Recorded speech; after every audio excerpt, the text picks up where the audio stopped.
So mga sangkay, mayroon pong isang political analyst ngayon ang nagtataka kay Vice President Sara Duterte.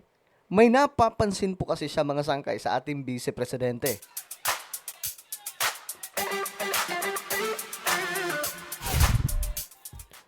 Alright guys, kamusta po kayong lahat? Pag-usapan po natin mga sangkay itong politika na naman po sa Pilipinas na masyadong magulo. Ngayon kasi itong isang political analyst, no? Nagsalita mga sangkay, no?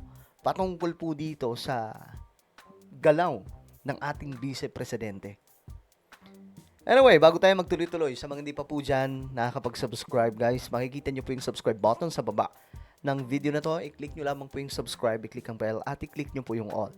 Sa mga nanonood naman po sa Facebook, syempre, i-follow nyo po yung ating Facebook page. Okay, itong si Llamas mga sangkay. Well, natawa kasi ako na Okay. na kay Vice President Sara, parang kino-contradict niya yung sarili niya. May Paano ganito po? siyang posisyon the other day, tapos ngayon may iba siyang posisyon tungkol kay Madriaga. So, ano ba talaga ate? Ano ba talaga ang posisyon mo kay Madriaga? No, okay ba sa iyo na siya ay gamiting witness? Okay ba talaga siya na i-secure ng house? No? Parang dito sa parang itong banat niya kahapon ba 'yon? Pinanatan niya sila Congressman Chel Jokno nung humihingi sila Chel Jokno ng new evidence tungkol para dito sa impeachment, no? Sabi niya fishing expedition. No, fishing expedition daw Parang ito. kulang daw ebidensya. Oo, nung una naman sabi niya ilabas na lahat ng ebidensya na dapat ilabas. Dahil haharapin ko lahat yan. Tapos ngayong humihingi ng new evidence, fishing expedition daw. Sal So mga sangkay, siguro naman napanood nyo yung balita tungkol dyan. Ito nga po yun. Ayan o. Ito yung natapik natin nakaraan. VP Sara tutol sa naipasabpi na ang kanyang salin at bank records. Yan po yung napag-usapan po natin nakaraan. Kaya ang tanong tuloy dito ng mga mambabatas, takot si VP Sara kay Madriaga? Ngayon mga sangkay, mas lalo pong nagiging interesado yung publiko, no? Sa ano na to mga sangkay, kay patungkol kay Madriaga. Kasi parang may something talaga na mabigat na alam ang taong ito. Kung kaya't ngayon, grabe po yung kaba ni VP Sara. Biruin nyo nung una mga sangkay, siguro naisip niya na parang malabo naman na gamitin nila yan na state witness or witness laban po sa kanya. Pero nung nalaman nila na aampunin na po ng Kongreso itong si Madriaga kasi delikado nga po ang buhay niya sa selda, no? May mga taong inuutusan ng kung sino mga malalaking tao na ipatumba sa loob. At hindi po biro yun. Itong taong to may mahalagang role, mga sangkay, dito sa impeachment complaint laban kay VP Sara. At kung ano man yan, malalaman natin yan sa impeachment trial. Pero ngayon kasi, sobrang nakakaano lang, nakapagtataka na mapapatanong ka, bakit takot na takot si VP Sara? Diba?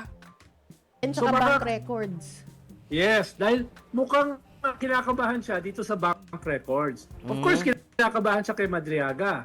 Dahil mukhang maraming alam. No? Pati ako nagulat sa dami ng alam ni Madriaga. Pero mas kinakabahan siya dito sa bank records. Grabe. Alam niyo, parang gusto ko na maniwala kay Trillanes mga sangge kasi noon pa po ito inaano eh. Noon pa po itong inaangak-ngak ni Trillanes. Yung about po dito sa mga bank records na yan. At ngayon mga sangkay, mukhang may katotohanan kung ganun. 'Di ba? Kasi nga po, ito na mga sangkay na nararamdaman na po natin yung pagyanig sa buong pagkatao ng ating Vice Presidente. Takot po siya eh. Bigla po siyang natakot, lalong-lalo na po nung sinabi na po ng isasampin na namin yung SALN at mga bank records mo. Doon mga sanggay, kabado. Kasi syempre, makikita po doon.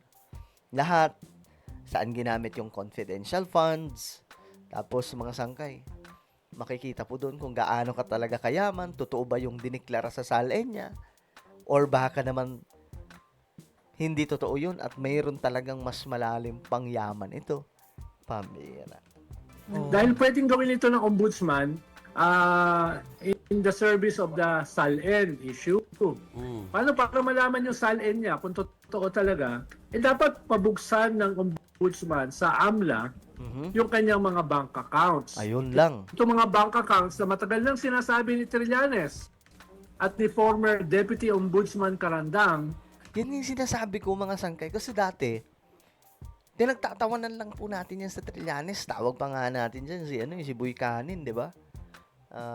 Tapos puro tahol lang tahol. Pero yung lagi sinasabi ni Trillanes, pipirma ka sa bank waiver na to, bubuksan yung account mo. Pipirma ka. PRRD. Pero bubuksan yung account mo. Pipirmahan natin 'yan. Magkaroon tayo ng permahan. Kasi 'di ba sabi ni muntik pong umamba si PRRD no na parang sasapakin si Trillanes. Pero sabi ni Trillanes, pwede naman. Okay, okay, sapakin niyo ako. Pero pumirma ka na bubuksan natin yung account mo. Doon mga sangkay, hanggang ngayon, yan pa rin yung usap-usapan. At ito po ang nagbigay takot ngayon kay VP Sara. Na ang dami, ang laki, in their billions, at nanggaling sa mga alleged drug lords and pogo lords. So, ang sabi ni Sara, di ilabas nyo. Dati, sabi niya, ilabas nyo. Ngayong ilalabas, ay ayaw naman niya.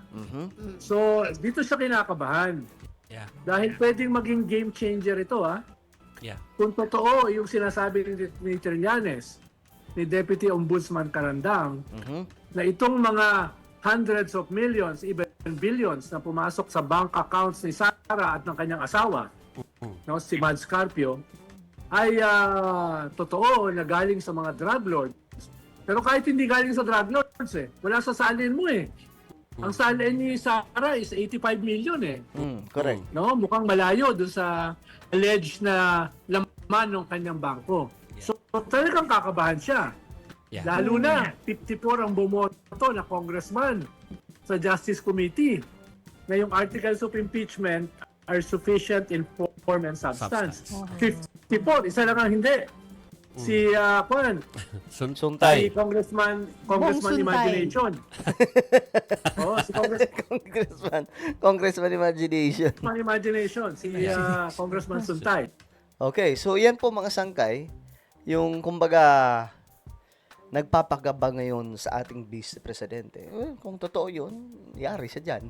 Kung hindi naman totoo mga sangkay, yun lang. Mas mas kumbaga papanig po sa kanya yung yung impeachment trial. Nice. Etong sayo. Diba naman tong ads na to? Pero, hanggang dito na lamang po tayo, mga sangkay, no? Sa mga hindi pa po dyan nakakapag-subscribe, itong ating Sangkay Revelation, magaganda po yung topic natin dito.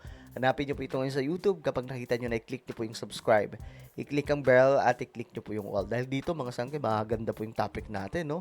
Patungkol sa mga end-time events. Pinopost po natin dito.